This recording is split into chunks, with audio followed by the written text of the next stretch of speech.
Greatest headlines of the century.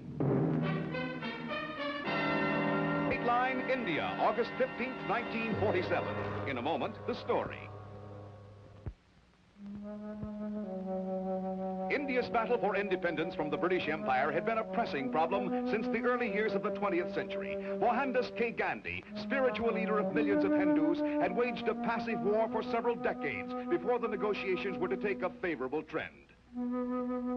At the conclusion of World War II, Great Britain offered an autonomous state of existence to all of India, leaving the door open for complete independence later. Gandhi and his protege Nehru met with the English delegation and declared that such a situation would be unsatisfactory. They demanded complete withdrawal of all British control.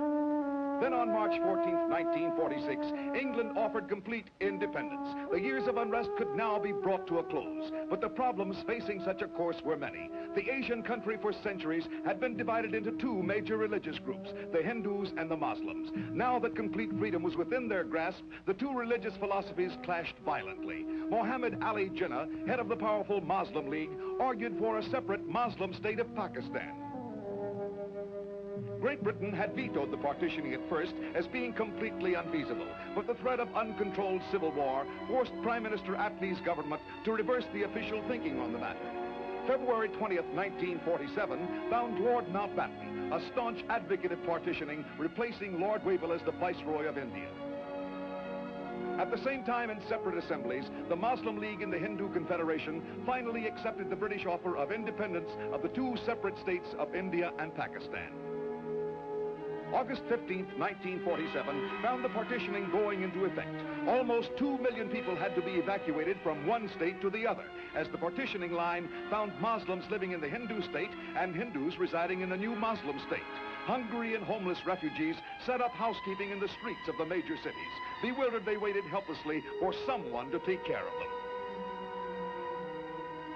Violence flared up over the partitioning in both India and Pakistan. Traditional, centuries-old hatred between the two major faiths brought to a boil this dissension over the new boundaries and took a toll of countless lives.